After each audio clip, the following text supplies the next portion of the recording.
નમસ્કાર મિત્રો, સ્વાગત છે તમારું અમારી ચેનલ નવિકા સ્ટોરી પર એક નવા વિડીયોમાં। મિત્રો, આ ઘરે સ્ત્રીઓમાં એવી કઈ વસ્તુઓ હોય છે જે દરેક પુરુષે પોતાની પત્નીની જરૂર જોવી જોઈએ। આજે આપણે એવા રહસ્ય વિશે વાત કરવા જઈ રહ્યા છીએ જે જાણ્યા પછી કોઈ પણ પતિનું જીવન બદલાઈ શકે છે। ઘણા પુરુષો જીવનભર મહેનત કરે છે, કમાણી કરે છે, પરંતુ ઘરમાં પૈસા ટકતા નથી, શાંતિ રહેતી નથી અને સમૃદ્ધિ લાંબા સમય સુધી સાથે રહેતી નથી। તેના પાછળનું એક મોટું કારણ છે કે પુરુષ પોતાનું સાચું ભાગ્ય ક્યાં છે એ ઓળખી શકતો નથી। મિત્રો, અંત સુધી ધ્યાનથી સાંભળજો, કારણ કે અધૂરું જ્ઞાન હંમેશા વિનાશકારક સાબિત થાય છે। આજના આ વિડીયોમાં અમે તમને જણાવીશું કે એવી કઈ 3 ગુપ્ત વસ્તુઓ સ્ત્રીઓની હોય છે જેને દરેક પતિએ જોવી જ જોઈએ। જો કોઈ પુરુષ પોતાની પત્નીની આ 3 વસ્તુઓને જોઈ લે, ભલે તે અચાનક જોઈ લે કે છુપાઈને, તો વિશ્વાસ રાખજો, તેના ઘરમાં ક્યારેય ગરીબી આવતી જ નથી। માતા લક્ષ્મી પોતે એ ઘરનું વાસન બની જાય છે। માતાજી કૃપા દ્રષ્ટિ હંમેશા પરિવાર પર ટકી રહે છે અને ઘર સુખ, શાંતિ અને સમૃદ્ધિથી ભરાઈ જાય છે। મિત્રો, વાત ખૂબ જ ગહન છે અને અધૂરું સાંભળશો તો સમજણ અધૂરી રહેશે, એટલે વિડીયોના અંત સુધી જરૂર જોજો। તો ચાલો કથા શરૂ કરીએ અને જાણીએ કે એવી કઈ 3 ચમત્કારિક વસ્તુઓ છે જે દરેક પુરુષે પોતાની પત્નીની જોવી જ જોઈએ, કારણ કે સાચા ભાગ્યનો દરવાજો ઘર બહાર નહીં પરંતુ પત્નીના હૃદયમાં છુપાયેલો છે। એકવાર ભગવાન ભોલેનાથ લંકા ગયા હતા, ત્યારે ભગવાન ભોલેનાથ સોનાની સજ્જ સિંહાસન પર બિરાજમાન હતા। ત્યારે અચાનક તેમની પાસે રાવણની પત્ની મંદોદરી આવે છે। ભગવાન ભોલેનાથ તેમને જુએ છે ત્યારે મંદોદરી કંઈક વિચારી રહી હતી અને ખૂબ જ પરેશાન પણ લાગી રહી હતી। તેમને આચિંતિત જોઈને ભગવાન ભોલેનાથ મંદોદરીને કહે છે કે હે દેવી મંદોદરી, તમે ચિંતિત લાગો છો। તમે કઈ વાતને લઈને આટલા ચિંતિત છો? તમે નિશ્ચિત થઈને મને કહો, હું તમારા બધા જ પ્રશ્નોના જવાબ અવશ્ય આપીશ। ભગવાન ભોલેનાથની વાત સાંભળીને મંદોદરી તેમને કહે છે કે હે ભોલેનાથ, આજે મારા મનમાં એક વિચિત્ર પ્રકારનો પ્રશ્ન ઉઠી રહ્યો છે અને મારો એ પ્રશ્ન છે કે સ્ત્રીઓની એવી કઈ 3 બાબતો હોય છે જે દરેક પુરુષે પોતાની પત્નીમાં જોવી જ જોઈએ અને જેને જોનાર વ્યક્તિ ક્યારેય ગરીબ નથી રહેતો। જ્યારે ભગવાન ભોલેનાથ મંદોદરીને કહે છે કે હે મંદોદરી, તમારો આ પ્રશ્ન ખરેખર અત્યંત વિચિત્ર છે, પરંતુ સમસ્ત મનુષ્યો માટે ઉપયોગી પણ છે અને આજે તમે આ પ્રશ્ન પૂછીને સમગ્ર માનવજાતનું ઉદાહરણ કર્યું છે। પરંતુ હું તમને આ પ્રશ્નનો જવાબ આપતા પહેલા એક અત્યંત મહત્વપૂર્ણ કથા સંભળાવવા માંગુ છું, જેને તમારે શરૂઆતથી અંત સુધી સંપૂર્ણ સાંભળવી પડશે, કારણ કે અધૂરું જ્ઞાન હાનિકારક હોય છે। પછી દેવી મંદોદરી ભગવાન ભોલેનાથને કહે છે, હે પ્રભુ, હું તમને વિશ્વાસ આપું છું કે હું આ કથાને શરૂઆતથી અંત સુધી સંપૂર્ણ સાંભળીશ અને આ કથાને સમગ્ર બ્રહ્માંડમાં પણ પ્રસિદ્ધ કરીશ। મિત્રો, તમે અત્યાર સુધી અમારી ચેનલને સબસ્ક્રાઇબ ન કરી હોય તો ચેનલને સબસ્ક્રાઇબ જરૂર કરી લેજો અને કમેન્ટ બોક્સમાં હર હર મહાદેવ જરૂર લખી દેજો। હે ભગવાન ભોલેનાથ, જે પણ ભક્ત આ કથાને સંપૂર્ણ સાંભળશે અને કમેન્ટ બોક્સમાં હર હર મહાદેવ લખશે, તેમના પરિવારો પર હંમેશા કૃપા બની રહે। એક સમયની વાત છે, એક નગરમાં એક ખેડૂત રહેતો હતો। તે ખૂબ જ ગરીબ હતો। તેના ઘરમાં ખાવા પીવાનું કંઈ પણ ન હતું। એટલું જ નહીં, પહેરવા માટે પણ તેમની પાસે કપડાં ન હતા। તે એક જ વસ્ત્ર પહેરતો હતો। તેની પત્ની ખૂબ જ સુંદર હતી અને તે તેની પત્નીને ખૂબ જ પ્રેમ કરતો હતો, પરંતુ તેની પત્નીને પોતાની સુંદરતા પર ખૂબ જ અહંકાર હતો। આ અહંકારના કારણે તે ઘરમાં પોતાની મનમાની કરતી હતી। તેથી જ તે ખેડૂત વધુ પરેશાન રહેવા લાગ્યો, કારણ કે હવે તેની પત્ની તેની સામે વાત વાતમાં ઝઘડા કરવા લાગી હતી। આ રીતે તેના ઘરમાં રોજે રોજ કલેશ થવા લાગ્યો હતો। તેની પત્ની તેને ટોણા મારવા લાગી હતી। તેની પત્ની તેને કહેતી કે તારી પાસે તો કંઈ જ નથી, તું તો કંગાલ છે, ખબર નહીં મેં તારા સાથે લગ્ન કેમ કર્યા હશે। આ ઘરમાં પીવાનું પાણી નથી, ખાવાનું નથી અને પહેરવા માટે કપડાં પણ નથી, તું કંઈ કામ પણ નથી કરતો। તેની પત્નીની આવી વાતો સાંભળીને તે ખેડૂતને ખૂબ જ દુઃખ થતું હતું, પરંતુ તેને સમજમાં આવતું ન હતું કે તેની સાથે આવું કેમ થઈ રહ્યું છે। તેથી તે ખેડૂત ખૂબ જ ચિંતિત રહેવા લાગ્યો હતો અને હવે તેનું મન કોઈ કામમાં પણ લાગતું ન હતું। પરંતુ ધીમે ધીમે તેને વધુ મુશ્કેલીનો સામનો કરવો પડ્યો. તેથી તેને પોતાના બધા ખેતરો પણ વેચવા પડ્યા. પરંતુ હજુ પણ તેની ગરીબીમાં કોઈ સુધારો થયો નહીં, જેના કારણે તે ખૂબ જ પરેશાન રહેવા લાગ્યો હતો. એક દિવસની વાત છે. તે ખેડૂત કોઈ કામથી ક્યાંક જઈ રહ્યો હતો. ત્યારે અચાનક તેને જોયું કે એક મહાત્માજી પોતાની કુટીરની નજીક બેઠા ધ્યાનમાં લગેલા હતા. ત્યારે તે ખેડૂત પોતાના મનમાં કંઈક વિચારવા લાગ્યો કે આ મહાત્માજી મને કોઈ દિવ્ય પુરુષ લાગે છે. કેમ નહીં હું તેની પાસે જઈને જોઉં, કદાચ તે મહાત્માજી મને મારી સમસ્યાઓમાંથી મુક્તિ અપાવે. આટલું વિચારીને તે ખેડૂત તે મહાત્માજી પાસે પહોંચી ગયો અને બંને હાથ જોડીને ખૂબ જ જોર જોરથી વિલાપ કરવા લાગે છે. થોડીવાર પછી તે મહાત્માજી આંખો ખોલે છે અને જુએ છે કે તેમની સામે એક યુવક બેઠો છે, જે ખૂબ જ જોર જોરથી વિલાપ કરી રહ્યો છે. પછી તે મહાત્માજી તે ખેડૂતને કહે છે કે હે પુત્ર, તું કોણ છે અને વિલાપ કેમ કરે છે? તે મહાત્માજીની વાત સાંભળીને તે ખેડૂત તેમને કહે છે કે હે મુનિવર, હું આ નગરનો એક ગરીબ ખેડૂત છું અને હું આ કારણે વિલાપ કરું છું કે મારી પત્ની મારી સાથે ઝઘડા કરે છે અને મને ટોણા મારે છે કે તારી પાસે શું છે? તું તો કંગાળ છે. આ ઘરમાં ખાવા પીવા માટે કંઈ જ નથી. મેં તારી સાથે લગ્ન કેમ કર્યા હશે? આવી રીતે મારી પત્ની રોજે રોજ મને કહ્યા કરે છે. ત્યારે તે મહાત્માજી તે ખેડૂતને કહે છે કે હે પુત્ર, તો પહેલાં વિલાપ કરવાનું બંધ કર. હું તને 3 બાબતો જણાવવા જઈ રહ્યો છું, જે દરેક પુરુષે પોતાની પત્નીમાં જોવી જોઈએ. અને જો કોઈ પુરુષ પોતાની પત્નીની આ 3 વસ્તુ જોઈ લે છે તો તે વ્યક્તિ ધનવાન બનવાથી વિધાતા પણ રોકી શકતા નથી. તે મહાત્માજીની વાત સાંભળીને તે ખેડૂત તેમને કહે છે કે હે મુનિ, તમે વિલંબ કર્યા વગર મને તે 3 બાબતો જણાવો, જે દરેક પુરુષે પોતાની પત્નીમાં જોવી જ જોઈએ. હું તે 3 બાબતો વિશે જાણવા ખૂબ જ ઉત્સુક છું. ત્યારે તે મહાત્માજી તે ખેડૂતને કહે છે કે હે પુત્ર, આટલી ઉત્સુકતા ઠીક નથી. મનુષ્યને હંમેશા ધીરજમાન હોવું જરૂરી છે. ચાલો હું તને હવે 3 બાબતો જણાવી દઉં, જે દરેક પુરુષે પોતાની પત્નીમાં જોવી જોઈએ. પરંતુ હું તમને તે 3 બાબતો વિશે એક અત્યંત મહત્વપૂર્ણ કથા દ્વારા જણાવવા જઈ રહ્યો છું. તેથી તમારે મને એક વચન આપવું પડશે કે જ્યારે હું આ કથા સંભળાવીશ ત્યારે તમે આ કથાને સાંભળતા રહેશો. તે મહાત્માજીની વાત સાંભળીને તે ખેડૂત તેમને કહે છે કે હે મુનિવર, હું તમને વિશ્વાસ આપું છું, હું આ કથાને શરૂઆતથી અંત સુધી સંપૂર્ણ સાંભળીશ. ત્યારે તે મહાત્માજી તે ખેડૂતને કહે છે કે હે પુત્ર, એક નગરમાં એક વ્યાપારી રહેતો હતો. તે નગરનો સૌથી મોટો વ્યાપારી હતો. તે વ્યાપારી અને તેની પત્ની વચ્ચે ખૂબ જ પ્રેમ હતો. તે બંને એકબીજાને ખૂબ જ પ્રેમ કરતા હતા અને તેમના ઘરમાં ક્યારેય ઝઘડો થતો ન હતો. ક્યારેય કોઈ બાબતે તે વ્યાપારી અને તેની પત્ની વચ્ચે કોઈ કલેશ થતો નહીં. તેથી તેના ઘરમાં હંમેશા માતા લક્ષ્મીનો વાસ રહેતો હતો. તેને પોતાના વ્યવસાયમાં ઘણો નફો થતો હતો. વ્યાપારી અને તેની પત્ની વચ્ચે એટલો પ્રેમ હતો કે તેના આસપાસના લોકો તેમના આ પ્રેમને જોઈને ઈર્ષ્યા કરતા હતા. જેના કારણે કેટલીક સ્ત્રીઓ તો તેને વ્યાપારીની પત્ની સાથે વાત પણ નહોતી કરતી. તેની પત્ની રોજે સાંજે એક દીવો તેના ઘરમાં જરૂર પ્રગટાવતી, પરંતુ કેટલીક સ્ત્રીઓ તેને એવું કરવાથી રોકતી અને કહેતી કે તું રોજે સાંજે તારા ઘરમાં દીવો કેમ પ્રગટાવે છે? એવું કરવાથી તને શું ફાયદો થશે? તું એવું ન કર. પરંતુ તે દરેકને વાત સાંભળીને પણ અનસુની કરતી અને પોતાની મનમાની કરતી. એટલું જ નહીં, તે પોતાના પતિ એટલે કે તે વ્યાપારીની કોઈ વાત માનતી ન હતી.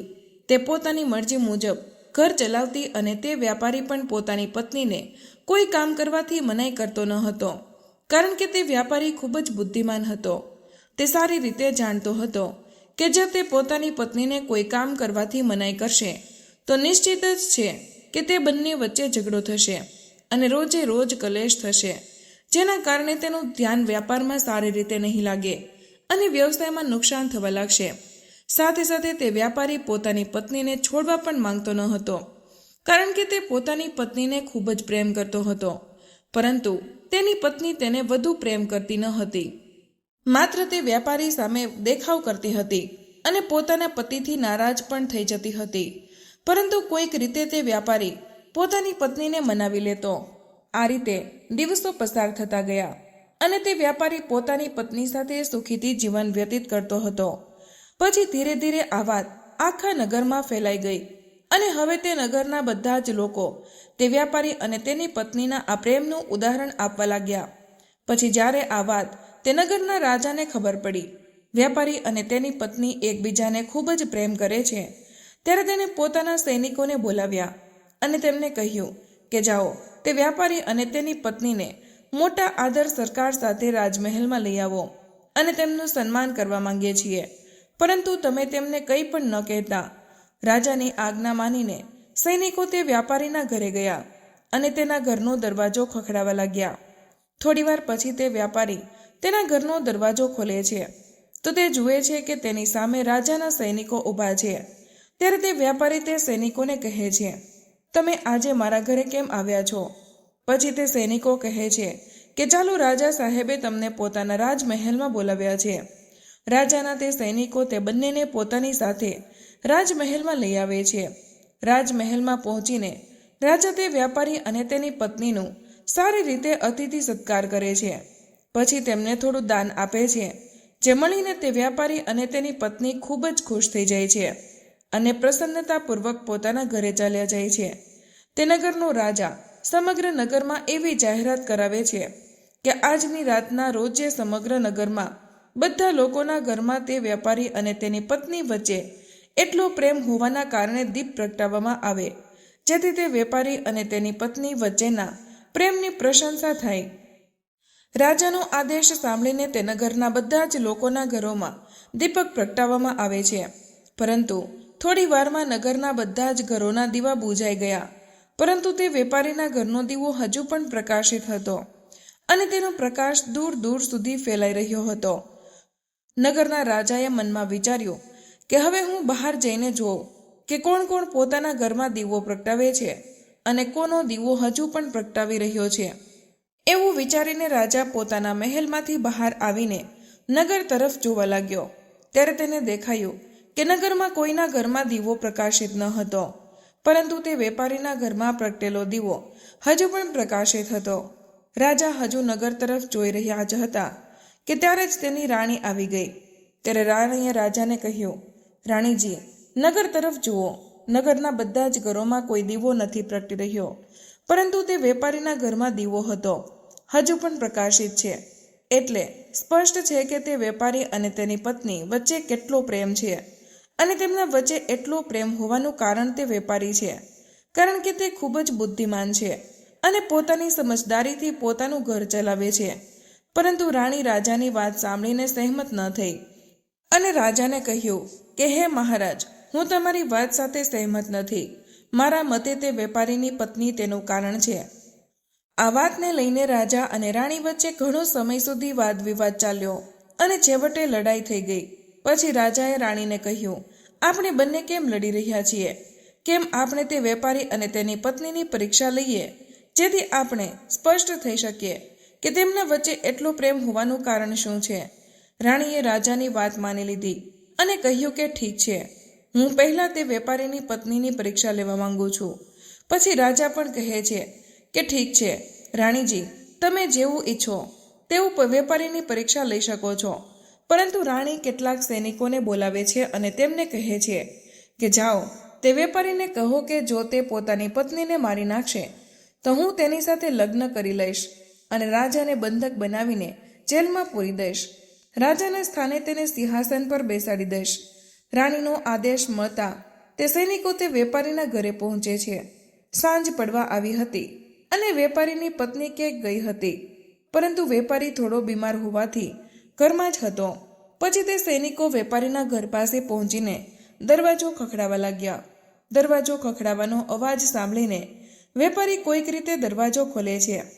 ત્યારે તે સૈનિકો વેપારીને કહે છે કે સાંભળો, રાણી સાહેબાનો આદેશ છે કે જો તમે તમારી પત્નીને મારી નાખશો તો રાણી સાહેબા તમારા સાથે લગ્ન કરી લેશે અને રાજાને બંદી બનાવીને જેલમાં પૂરી દેશે.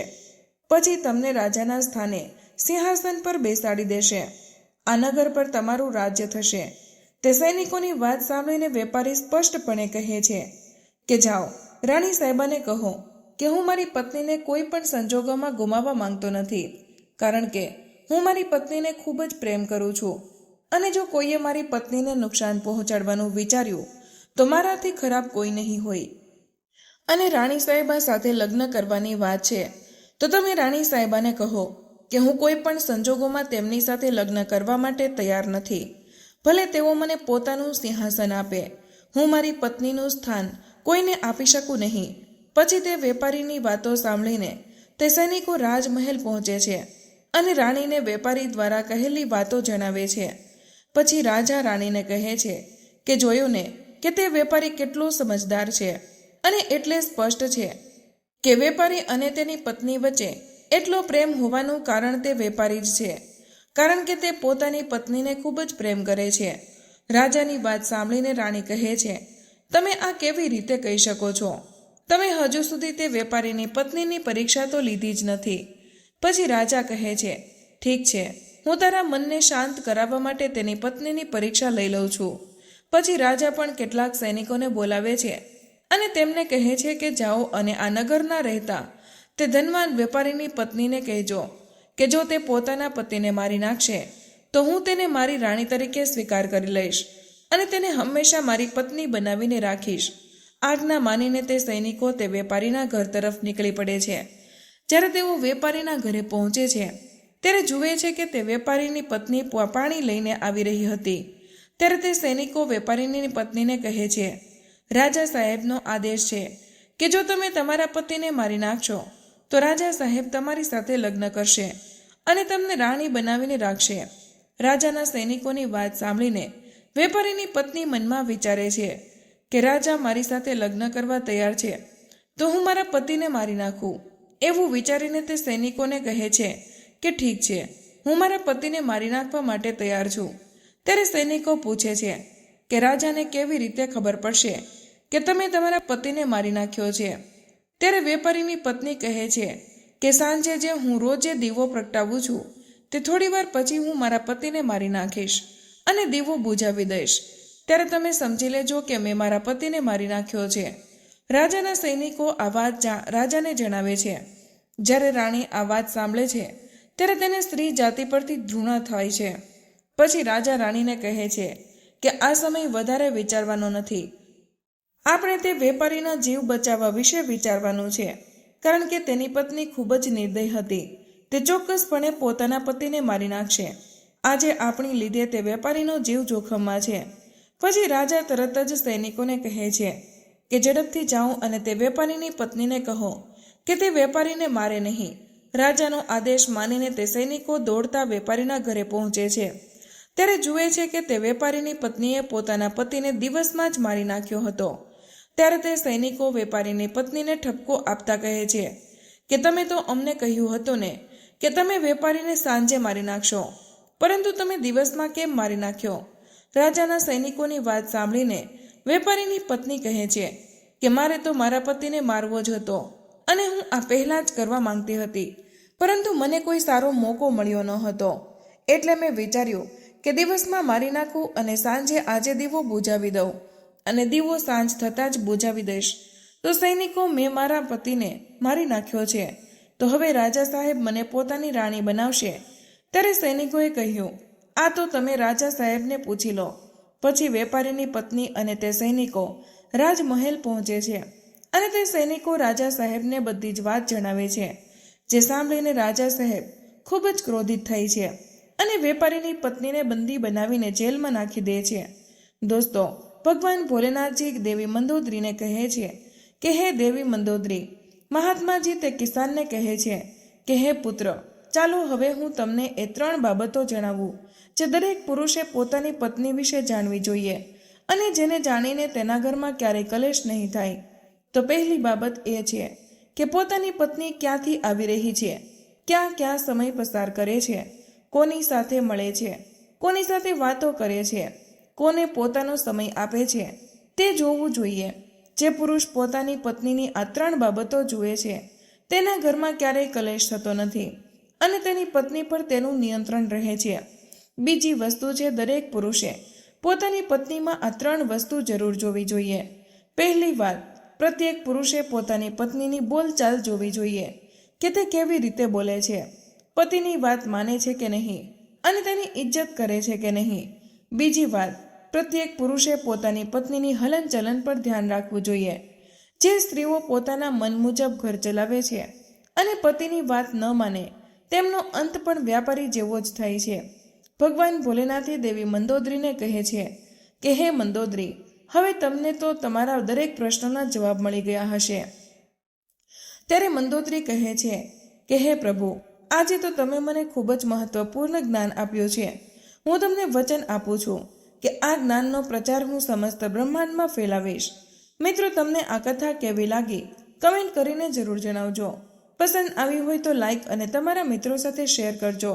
ચેનલ પર પહેલીવાર આવ્યા હોય તો ચેનલને સબસ્ક્રાઇબ કરવાનું ભૂલશો નહીં. મળીએ એક નવા વિડીયોમાં. ત્યાં સુધી તમામ મિત્રોને જય શ્રી કૃષ્ણ. ધન્યવાદ.